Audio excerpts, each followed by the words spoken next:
이번 영상은 넷플릭스를 통해 볼 수 있는 영화 중 색다르거나 인상적인 소재를 사용했거나 다양한 상상력을 시각화한 재미있는 작품을 소개, 추천하는 영상입니다.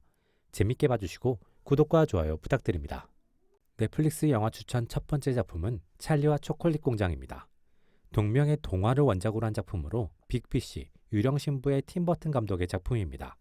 런타임은 115분, 등급은 전체 관람가입니다.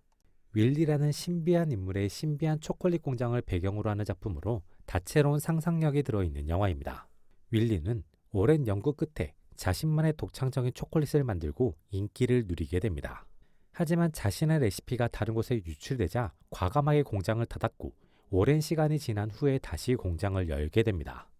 드나드는 직원이 전혀 없는 그의 공장에서 나오는 새로운 초콜릿은 놀라운 맛과 신비함을 바탕으로 엄청난 인기를 끌게 됩니다.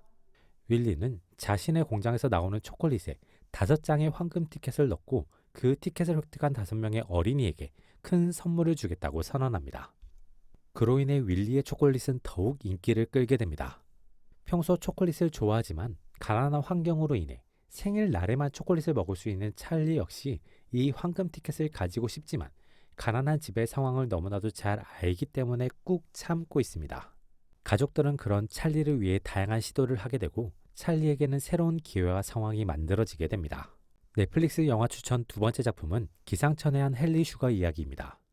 이 작품 역시 동화를 원작으로 한 작품으로 원작자가 찰리와 초콜릿 공장을 쓴 로얄드 달입니다. 2023년 넷플릭스를 통해 공개된 작품으로 그랜드 부다페스트 호텔, 프렌치 디스패치 등의 웨스 앤더스 감독의 단편 영화입니다.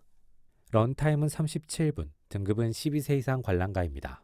가상의 인물 헨리 슈거라는 인물의 인생 결정적인 순간을 다룬 작품으로 오디오북처럼 많은 대사를 지문과 함께 읽어나가는 방식과 연극의 관객석과 뒤편을 동시에 보여주는 화면 구성을 가진 작품입니다. 헨리는 부유한 집에서 태어난 유일한 상속자로 많은 재산을 가지고 있습니다. 현재 헨리의 목적은 돈을 더 버는 것인데 특별한 목적 없이 그저 그것이 좋아 보이고 재밌어 보이기 때문에 한 선택입니다. 특별한 능력이 있는 것도 아니고 노력을 하는 것도 아닌 헨리가 돈을 벌고자 하는 방법은 도박입니다. 하지만 매번 도박에서 이길 수 있는 것이 아니기 때문에 다양한 고민을 가지고 있는데 우연히 하나의 책을 발견하게 됩니다. 그 책은 과거 의사가 쓴 관찰지로 투시 능력을 가진 남자에 대한 이야기입니다. 헨리는 그 책의 주인공처럼 도박에서 반드시 승리할 수 있는 투시 능력을 가지기 위해 그 남자의 방식을 따라하기 시작합니다. 넷플릭스 영화 추천 세 번째 작품은 어나더 라운드입니다. 국내 기준 2022년 개봉한 술을 소재로 한 작품입니다. 런타임은 116분, 등급은 15세 이상 관람가입니다. 학교에서 역사를 가르치는 마르틴은 반복되는 일상에서 무력감을 느끼고 있습니다. 그 무력감으로 인해 수업도 그저 반복적으로 진행하게 되는데 그로 인해 학생과 학부모의 거센 항의를 받게 됩니다. 마르틴은 수업에서 배제될 수 있는 위기와 자신만 겉도는 것 같은 가족 내의 상황 속에서 자신이 할 수 있는 것이 없음에 좌절합니다. 그리고 그 좌절감으로 인해 친구들 앞에서 눈물을 보이게 됩니다. 친구인 니콜라이는 그런 마르틴을 위로합니다. 그러면서 하나의 이론을 소개합니다. 인간이 무력함을 느끼는 것은 그 인간 개인의 문제가 아니라 인간이라는 종 자체의 문제라는 것입니다. 그리고 인간이 이러한 무력감을 느끼는 근본적인 원인은 혈중 알코올 농도가 부족해서이며 혈중 알코올 농도 0.05%를 유지하면 그러한 상황을 극복할 수 있다는 이론입니다. 마침 다들 반복적인 일상 속에서 무력감을 겪고 있던 친구들은 이 이론을 실제로 실험해보기로 결심합니다. 영화 어나더 라운드는 술을 소재로 하며 술로 인해 긍정적으로도 부정적으로도 변화하는 삶을 인상적으로 그려내는 작품입니다. 그리고 동시에 무기력의 근원에 대한 질문을 던지는 작품입니다. 넷플릭스 영화 추천 네 번째 작품은 인셉션입니다. 국내 기준 2010년 개봉한 SF, 스릴러, 범죄, 첩보 장르의 작품입니다. 다양한 장르를 병합한 색다르고 매력적인 판타지 작품으로 상상의 시각화를 인상적으로 만들어낸 작품입니다. 다크나이트, 오펜하이머의 크리스토퍼 놀란 감독의 작품이며 레오나르도 디카프리오, 와타나베 켄, 조셉 고든 레빗, 마리온 코티아르 배우가 주연으로 출연합니다.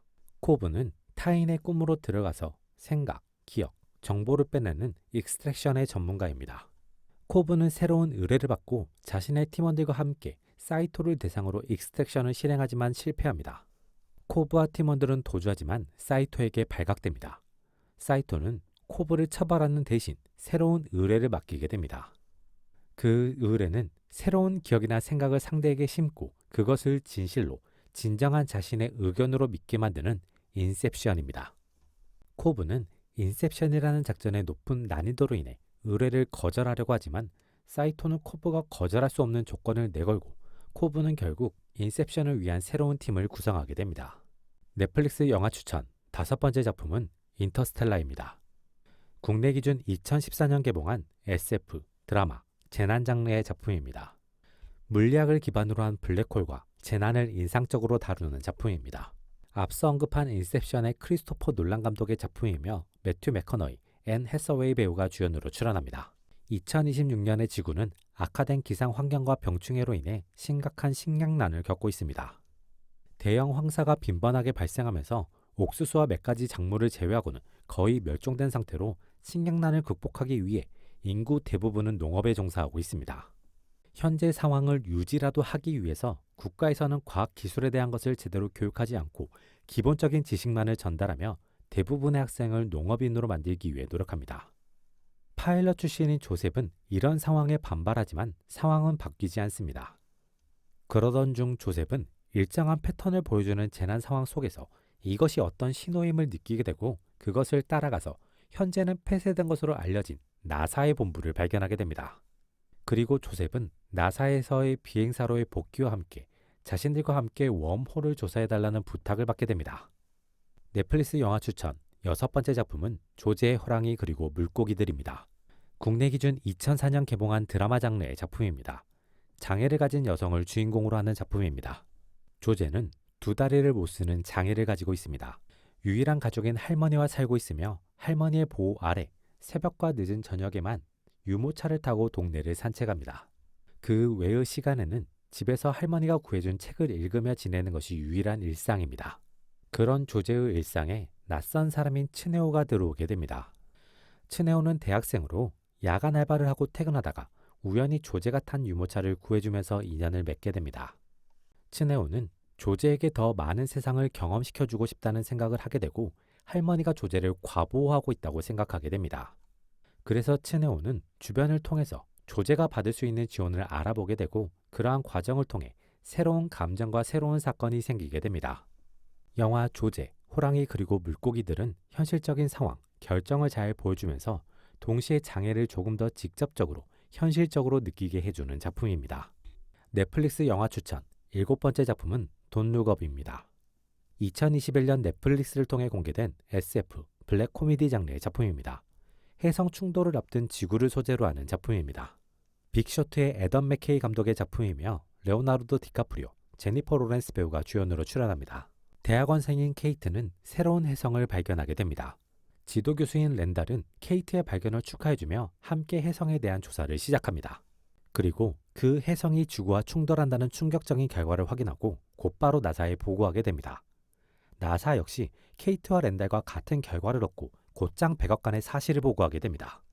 보고를 받은 백악관은 케이트와 렌달을 부르지만 자신들의 이익과 자신들의 중요한 사안만 챙기기 바쁘며 두 사람의 발견과 보고를 무시하게 됩니다. 케이트는 정부가 적극적으로 나서서 언론을 이용하기로 하면서 새로운 상황이 만들어지게 됩니다.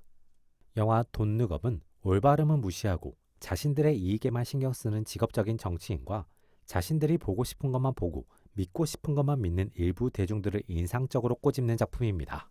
이번 영상은 여기까지입니다. 재밌게 보셨길 바라며 구독과 좋아요 부탁드립니다.